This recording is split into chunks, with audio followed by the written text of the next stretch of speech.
Welcome to AMM 2450, part 2 of our lecture on culture and consumerism. So on the first part of the lecture, we left off giving you a preview of Hofstede's cultural dimension. So that's what we're going to be covering right now. And basically, again, it's a theoretical framework which basically explains systematic differences, values of a country. So it's very widely used. And it had originally 4 dimensions, but they added 2. So as it was previewed last time, power distance index, individualism versus collectivism, masculinity versus femininity, uncertainty, avoidance, long-term orientation versus short-term, normative orientation, and indulgence versus restraint. And all this is on his website. So there's the site of Hofstede.com. So the power distance. So that's the first one. It's the extent to which less powerful members within a country expect and accept the power that power is distributed equally. So how they view that. So power distance. So again, less powerful members and how they accept that power is distributed equally. So those that have the higher, the darker color, they feel that there's a large power distance. If it's a lighter color, they feel there's a smaller power distance, for example, here, like in this map. So as you can see, again, lighter colors are small, darker colors are larger. If you see white, that just means there's not insufficient data was collected. So the darker it is, the more they feel there's a power distance between those that are in power and those that aren't. Individualism versus collectivism. Basically, it's the ideology or perspective in terms of individualism that the identity of an individual is fundamentally his or her own. Basically a society in which the ties between individuals are loose. So you're not a tight-knit. It's all about being the best you. So that's a focus. Collectivism is where the identity of the individual is primarily based on the identity of his or her collected group. So the idea is, what's best for the group, so a society where individuals from the moment they're born, they're integrated into a very strong, very tight-knit, cohesive group. So when it's individualistic, then it's about the person's identity, not the group. So what's best for that person versus the collective group. When it comes to masculinity versus femininity, and again, we're talking about countries and cultures. We're not talking about individual people and their identity. This is overall cultures. So when a culture is considered masculine, it's considered a relatively strong form of societal level sex role differentiation. So there's like sex role segregation. A society in which emotional gender roles are distinct. Men should be assertive, or they're thought to be assertive, tough, and focus on material success. Women more on the quality of life. Versus a feminine considered culture, which is considered a relatively weak form of societal level sex role differentiation, meaning there's not as much differentiation in terms of expectations and roles between male and female. A society in which emotional gender roles overlap. So both men and women are supposed to be modest, tender, and focus on the quality of life. So if country is considered feminine, then you see less of that sex role segregation. If it's considered masculine, it's more, and the more masculine it's considered, the more rigid it's determined to be. So for example, countries that tend to be considered high masculine cultures: Japan, Italy, Mexico, China, US, some do and some don't, but that tends to make the list. Low masculinity culture: Netherlands, Denmark, Thailand. So again, the darker it is, the higher the divide between masculine and feminine, and the lighter the color, the low masculinity culture. So high masculinity culture is a darker color, and low masculinity culture is the lighter. Uncertainty avoidance, it's the extent to which members in different cultures accept ambiguous situations and they tolerate, and that's a key word, tolerate uncertainty. Some are, so risk-taking, right? That's basically it. Some, just like individuals, some people are really big on taking risks, some don't. So high uncertainty avoidance place a premium on job security and retirement benefits. Low uncertainty avoidance, a greater willingness to take risks. So that's a key word, and less resistance to change. So they're more acceptable to change when it's a low uncertainty avoidance. When it's high, it's like, you know what, this is predictable, this is safe, it's secure, and I'll stick with it. So that's what that means. Long-term versus short-term orientation. Long-term, you're looking at future rewards, right? You're really kind of fostering this culture, society of these virtues that are really focused on future rewards. So meaning like a payoff will come later. As long as you persevere, that you're thrifty, that you adapt to change in circumstances. So persistence, perseverance, saving, being able to adapt are key terms here. Short-term orientation, the fostering of a society of virtues related to past and the present. So such as national pride, respect for tradition, preservation of faith, fulfilling social obligations. So this is more on traditional, social hierarchy, and social obligations. So for this one, countries that are considered long-term oriented, definitely countries of East Asia. The Netherlands is also another one. Short-term, most European countries, most American countries, Philippines, for example, are considered short-term oriented cultures. Indulgence versus restraint. So indulgent, they basically allow for free gratification of basic needs as well as natural human desires. So more about having fun, having more like just have fun and enjoy it. Restraint is more suppressing gratification and needs and kind of have stricter norms, stricter guidelines. So if you indulge, you tend to splurge on yourself and your experiences. Restrained societies tend to like have their members hold back. So those that are indulgent, Mexico, Nigeria, Sweden, Australia, Britain, Netherlands, and US are considered indulgent. Those that are considered restrained, France, Japan, Germany, Italy, India, and China. So overall, where does the US lie in all this? So masculine, or the score tends to be 62, roughly around there. The society is going to be driven by competition. So it's known to be competitive, achievement-oriented, and success-oriented, with the success being defined as kind of like best in class or best in the field or winner. Fairly low score on power distance, 40, in combination with one of the most individualistic cultures in the world. Absolutely. So the American premise of liberty and justice for all. But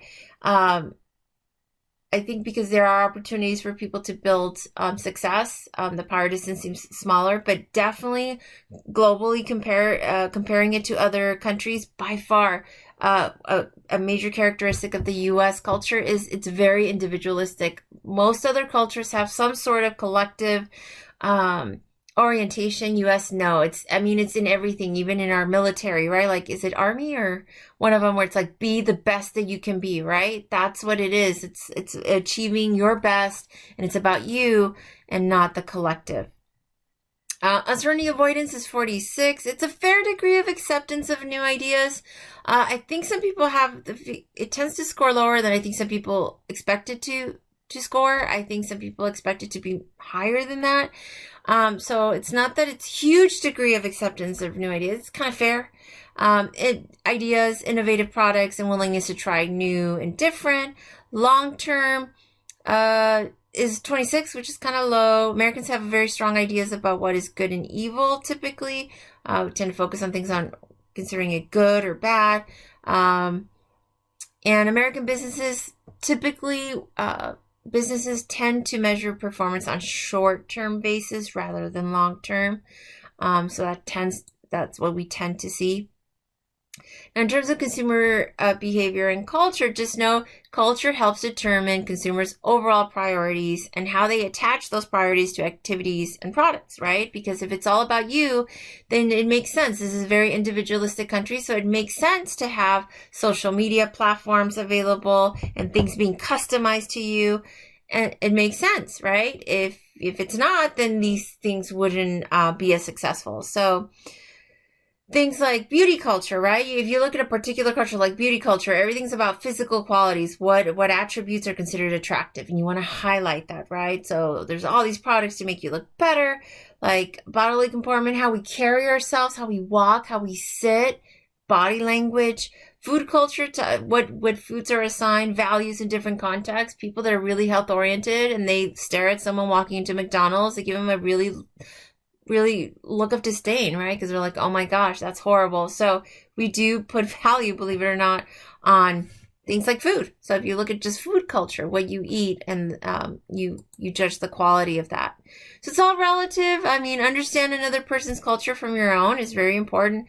A couple of terms to know: ethnocentrism, the belief that one's own group or culture or ethnicity is superior to all other groups.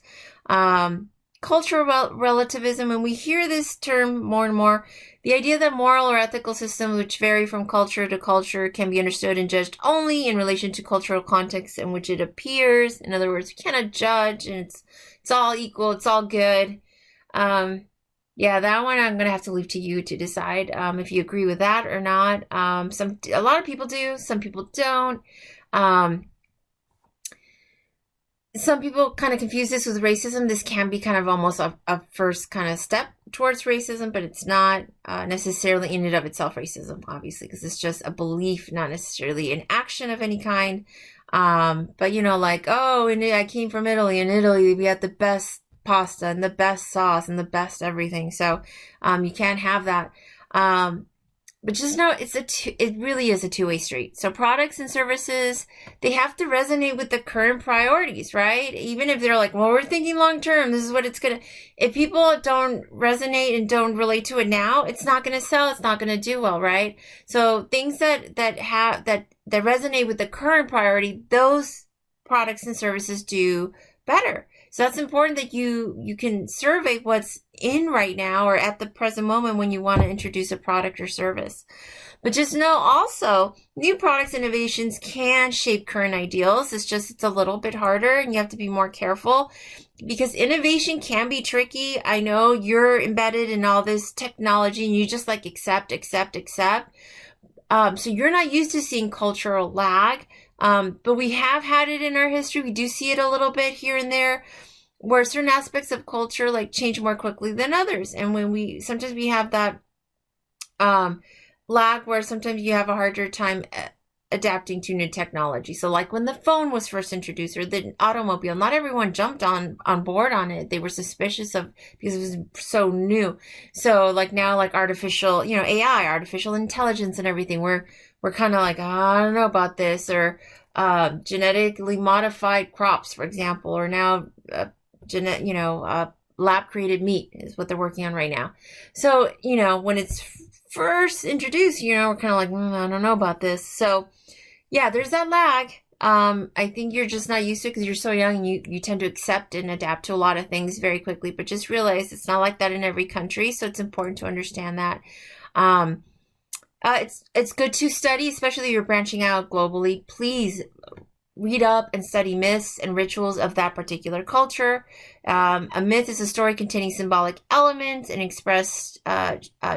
to express shared emotions and ideals of cultures. A ritual is a set of multiple symbolic behaviors that occur in a fixed sequence and that tend to be repeated periodically. So these are just examples of like some ritual types. So like religious baptism, meditation, rites of passage like a marriage or graduation, cultural festival or holidays. Civic can be parades, elections, group businesses, negotiations, meal times, birthdays, and for personal grooming and household. But the idea is, a lot of businesses, their logos are based on myths. So it's good to, and that's part of like the corporate history. So it's good to understand that and when you branch out globally, understand what myths are prevalent in that culture, what rituals, so that you understand it better. So these are just, again, the examples that I've given you, just in a more highlighted form. But we do have rituals, and they do vary from culture to culture. So knowing and understanding those will help you much better understand that culture, better adapt to that culture, and better adapt your product or service to that culture. Or marketing, it could be marketing. It could be your product hasn't changed. It's the marketing because you're branching out to a new area. So you do have to study that. And for you to understand why things are being accepted here or not, study the rituals from the culture you're in, because maybe some of it's older and you don't understand it. So it's good to understand, like right now, if you want to know why certain products do well right now or not, it's important to understand what rituals are and how are they being performed now, and how they've evolved from the past. I strongly recommend that because it'll help you understand. Last thing, know the difference between sacred and profane consumption. So sacred consumption is related to special objects and events that are out of the ordinary. So sacred consumption, these objects are not ordinary. You buy them once in a lifetime or very few times in your life, like something for your wedding, for example. Profane consumption is related to objects that are just like everyday life, paper towels or, your paper straw or whatever it is. That's just like everyday, nothing special about it. And just know that sometimes certain things are sacred, consumed in a sacred manner, again, because it's a special, for a special holiday or rite of passage, like a wedding. And others are, in and of itself, just an everyday profane item. So it's not that it's offensive. It just means everyday. Now, do know that there is this way of sacralizing something. So the idea is that you can take something that is profane, meaning everyday, like let's take this perfect example, a jersey. The jersey in and of itself is not all that entirely special. It's a shirt. It's a jersey. A lot of them are not the best good-looking shirt to look at. But if it's autographed, if it's signed, you will not wash it because, oh my gosh, it's autographed by your favorite player. Then it becomes a sacred item, right? You'll frame it. You'll post it. You won't wash it. You'll hang it on display. Then it becomes a sacred item. So you can sacralize an object and give it a special meaning. Okay, all right. And desacralize. So you can take something that does have something special meaning and remove that special meaning. So something like the Eiffel Tower. And how many items have you seen with the Eiffel Tower? Tons. The American flag, right? It's on hats, it's on clothes. You can take something that does have a lot of meaning and turn it into everyday items as well. So it works both ways. Okay. All right. Thank you so much for listening, and I will see you in class. Thanks.